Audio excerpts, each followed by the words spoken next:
Hello అండి.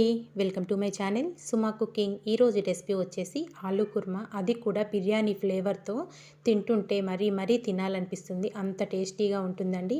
ఇది మనకి వేడివేడి అన్నంలోకే కాకుండా చపాతీ, పూరి, అలాగే జీరా రైస్ చేసుకుంటాము. ప్లెయిన్ బగారా రైస్ చేసుకున్నప్పుడు ఒక్కసారి ఇలా ఆలూ కుర్మా అనేది ట్రై చేయండి. అది కూడా బిర్యానీ ఫ్లేవర్ తోటి భలే ఉంటుందండి. ఇప్పుడు ఆ కర్రీని ఎలా ప్రిపేర్ చేసుకోవాలో వీడియోలోకి అయితే వెళ్ళిపోదాము. దానికోసం అయితే ఇక్కడ నేను ఆలూని తీసుకొని ఉడకబెట్టేసుకొని పొట్టు తీసేసి 2 ముక్కలుగా అయితే కట్ చేసేసుకున్నాను. మీరు తీసుకునే ఆలు కొంచెం పెద్దగా ఉంటే 4 ముక్కలుగా కట్ చేసుకోండి. నేను తీసుకున్న ఆలు కొంచెం చిన్న సైజు కాబట్టి 2 ముక్కలుగా కట్ చేసుకున్నాను. మరీ చిన్న పీసుల్లాగా అస్సలు కట్ చేసుకోవద్దు. ఇవన్నీ రెడీ చేసుకొని పక్కన పెట్టేసుకున్నాక స్టవ్ పైన ఒక ప్యాన్ పెట్టేసుకొని ఆయిల్ వేసుకోవాలి. ఆయిల్ కొంచెం వేడయ్యాక దీంట్లో మనం బిర్యానీలోకి అయితే ఏమేమి మసాలాలు వేసుకుంటామో ఆ మసాలాలన్నీ వేసేసుకోవాలి. దాల్చిన చెక్క, మరాఠీ మొగ్గ, స్టారు, అలాగే ఒక 4 లవంగాలు, 2 యాలుకలు, 2 బిర్యానీ ఆకులు ఇవన్నీ వేసుకోవాలి. 1 టేబుల్ స్పూన్ వరకు జీలకర్ర కూడా వేసుకొని ఈ మసాలా అంతా 1 నిమిషం పాటు బాగా ఫ్రై చేసుకోవాలి ఆయిల్లో. తర్వాత దీంట్లో సన్నగా పొడవుగా కట్ చేసుకున్న ఉల్లిపాయ ముక్కలు, ఒక 2 పచ్చిమిర్చిని 2 ముక్కలుగా బారుగా కట్ చేసుకొని వేసేసుకోవాలి. ఇందులోనే ఒక గుప్పెడు వరకు పుదీనా కూడా వేసేసుకొని ఇదంతా బాగా మిక్స్ చేసేసుకొని మగ్గించుకోవాలి. ఉల్లిపాయ ముక్కలు మనకి మరీ బాగా ఎర్రగా ఫ్రై అవ్వాల్సిన అవసరం లేదండి. కొంచెం మెత్తబడితే సరిపోతుంది సాఫ్ట్గా. చూసారు కదా, ఇలా కొంచెం వేగాక ఇప్పుడు దీంట్లో 1 టేబుల్ స్పూన్ వరకు అల్లం వెల్లుల్లి పేస్ట్ వేసేసుకొని అల్లం వెల్లుల్లి పేస్ట్ కూడా పచ్చివాసన పోయేదాకా 1 నిమిషం పాటు ఫ్రై చేసుకోవాలి.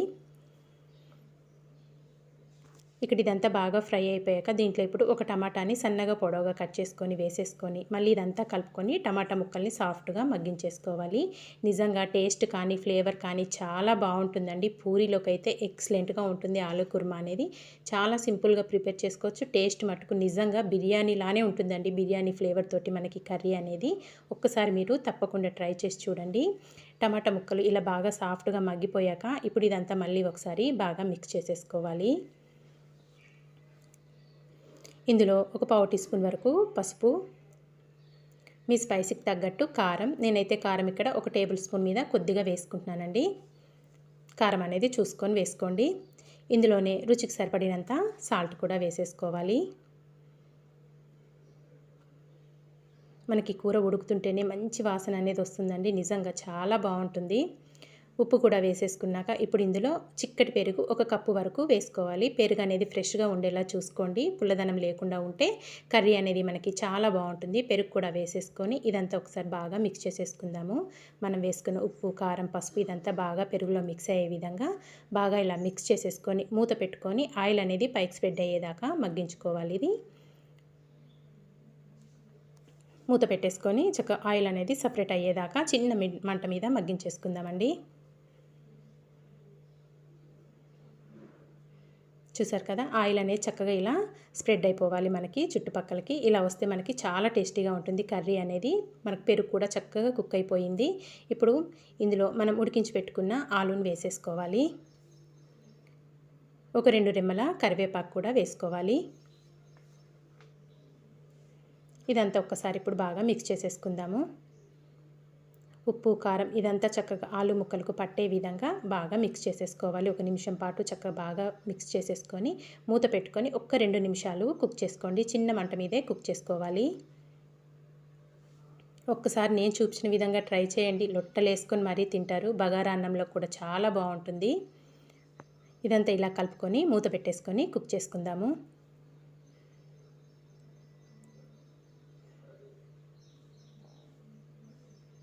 ఒక 2 నిమిషాలు అయితే ఇలా కుక్ చేసుకున్నాక ఇప్పుడు చూసుకుందామండి.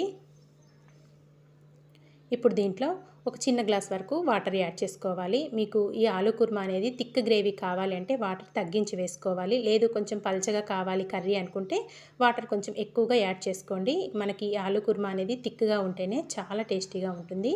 ఇక్కడ నేను ఒక చిన్న గ్లాస్ వరకు వాటర్ యాడ్ చేసుకున్నాను.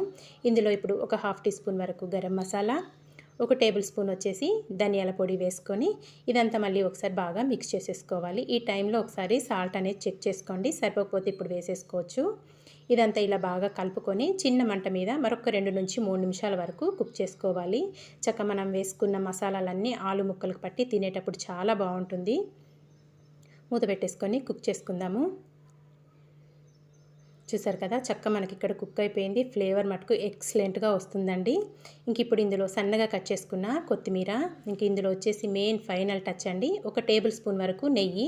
మనం స్టవ్ ఆఫ్ చేస్తామనే ముందు 1 టేబుల్ స్పూన్ వరకు నెయ్యి కూడా వేసుకొని ఇదంతా బాగా మిక్స్ చేసేసుకొని ఇంక ఇప్పుడు స్టవ్ ఆఫ్ చేసేసుకుందాము.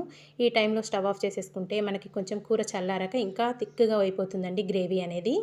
ఇంక ఇప్పుడు స్టవ్ ఆఫ్ చేసేసుకొని ఒక సర్వింగ్ బౌల్‌లోకి అయితే తీసేసుకుందాము. ఇక్కడ నేను ఒక సర్వింగ్ బౌల్‌లోకి అయితే తీసేసుకుంటున్నాను. ఇంతే అండి, ఎంతో టేస్టీగా చాలా సింపుల్‌గా అది కూడా బిర్యానీ ఫ్లేవర్ తోటి మనకి ఆలు కుర్మా అయితే రెడీ అయిపోయింది. మరి మీకు నచ్చిందా? నచ్చితే మీరు కూడా తప్పకుండా నేను చూపించిన విధంగా ట్రై చేసి మీకు ఎలా వచ్చిందో కామెంట్ చేసేయండి. ఇలాంటి మంచి మంచి వీడియోస్ కోసం అయితే మరి వెంటనే మన ఛానల్ని సబ్స్క్రైబ్ చేసుకోండి ఫ్రెండ్స్. వీడియో నచ్చితే మీ ఫ్రెండ్స్కి రిలేటివ్స్కి కూడా షేర్ చేసేయండి. టేస్ట్ మటుకు ఎక్సలెంట్‌గా ఉంటుందండి. ఆ ఫ్లేవర్తోనే మనకి కడుపు నిండిపోతుంది. మరి ఇంకెందుకు ఆలస్యం, తప్పకుండా మీరు కూడా నేను చూపించిన విధంగా ట్రై చేసేయండి. థ్యాంక్ యూ ఫర్ వాచింగ్ అండి. Bye bye.